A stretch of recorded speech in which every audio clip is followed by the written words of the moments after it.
बिस्मिल्लाहिर्रहमानिर्रहीम। अस्सलामु अलैकुम। मर्द की पसली से औरत को बना के अल्लाह ताला ने मर्द को अपनी इस हिकमत का इशारा दिया कि मैंने उस औरत की तख्लीक फरिश्तों की लाई मिट्टी से नहीं की, मैंने उसे तुम्हारे जिस्म के हिस्से से इसलिए निकाला कि औरत का तकद्दुस और पर्दा कायम रहे। फरिश्तों को भी खबर न होने पाए कि जमीन की लाई हुई किस मिट्टी से औरत की तख्लीक हुई।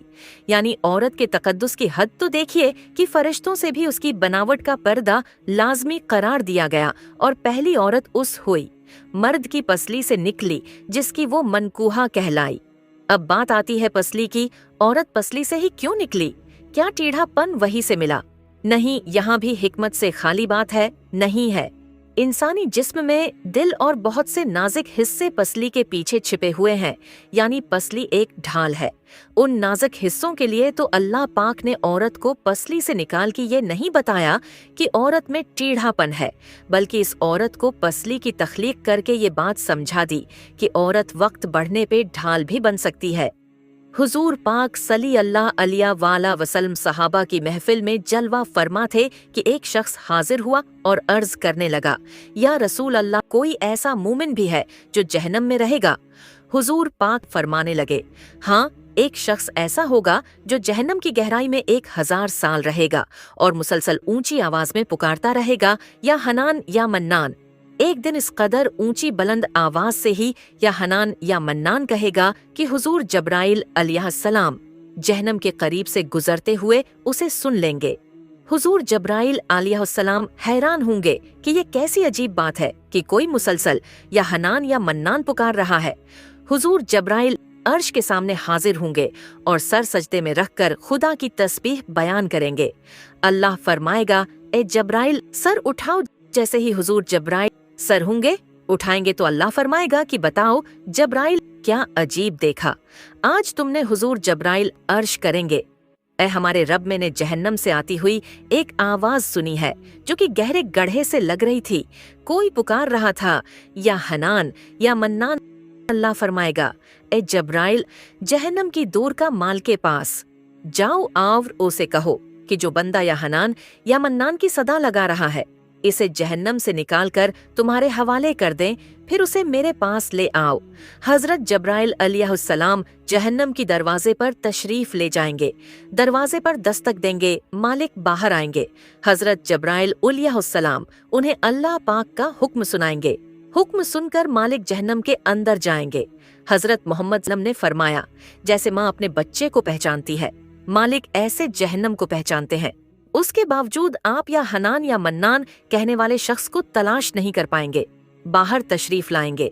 हजरत जब्राइल अलैहिस्सलाम से अर्ज करेंगे, ए जब्राइल, जहन्नम ने गहरा सांस लिया है, इसलिए कौन सी चीज पत्थर है, कौन सी चीज लोहा है और कौन इंसान है, उसकी पहचान नहीं हो रही। हजरत जब्राइल अलैहिस्सलाम फिर अल्लाह की बारगाह में सजदा करेंगे। अल्लाह पाक इरशाद फरमाएगा, ए जब्राइल अलैहिस्सलाम, सर उठाओ, तुम या हनान या मन्नान कहने वाले को क्यों नहीं लाए? जब्राइल अलैहिस्सलाम अर्ज करेंगे, मौला दौर का जहन्नम मालिक ने भी माजिरत कर ली है।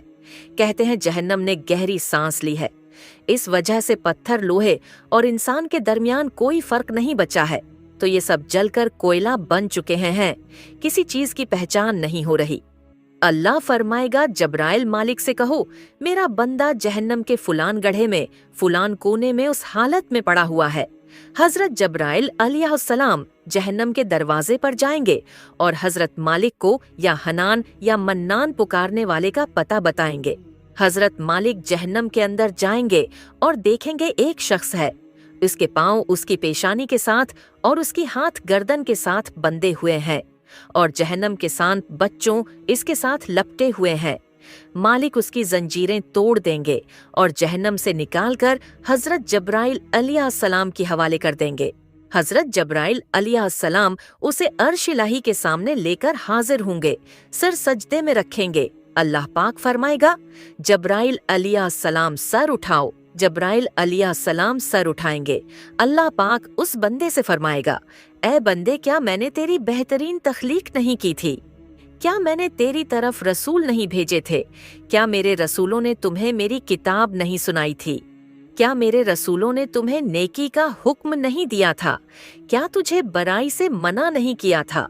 وہ بندہ ساری باتوں کو مانے گا، اقرار کرے گا، یا اللہ تنہیں میری بہت اعلی تخلیق فرمائی، تیرے رسول بھی تشریف لائے اور انہوں نے تیرے احکام بھی سنائے، اللہ پاک فرمائے گا فلاں فلاں گناہ کیوں کیا، وہ عرض کرے گا، یا اللہ میں نے اپنی جان پر ظلم کیا جس کی سزا میں مجھے جہنم میں ڈال دیا گیا، اے اللہ اس کے باوجود میری امید نہیں ٹوٹی، مجھے تیری رحمت سے امید تھی، میں یا حنان یا منان پکارتا رہا، مولا تنہیں مجھے اپنے فضل سے جہنم سے نکالا ہے، یا اللہ مجھ پر رحم فرما، اللہ پاک فرمائے گا اے فرشتوں گواہ ہو جاؤں میں نے اس پر رحم کیا اور اسے معاف کر دیا۔ ناظرین آئیے اپنا اپنا محاسبہ کرتے ہیں، کیا ہم میں کوئی ایسا ہے جو کہہ سکے کہ میں اپنے ایمان کا حساب کر سکتا ہوں؟ اپنے گریبانوں میں نظر ڈالیں، کوئی ایسی خوبی جس پر ہمیں یقین ہو کہ ہمیں دوزخ میں نہیں ڈالا جائے گا؟ ہزاروں سال کی عبادتیں بھی رد ہوتی دیکھی گئی ہیں، تو بس اللہ سے دعا کرتے ہیں کہ اے اللہ، ہم جانتے ہیں کہ اگر ہمارے ایمان کا سخت حساب لیا گیا تو یقیناً ہم نہیں بچ پائیں گے، ہم بے حد گناہگار ہیں، لیکن اے اللہ ہم تیری رحمت کا سوال کرتے ہیں، ہم سے حساب اپنے عدل و انصاف پر نہ لینا، بلکہ ہم پر اپنی رحمت اور عطا کا سایہ رکھنا۔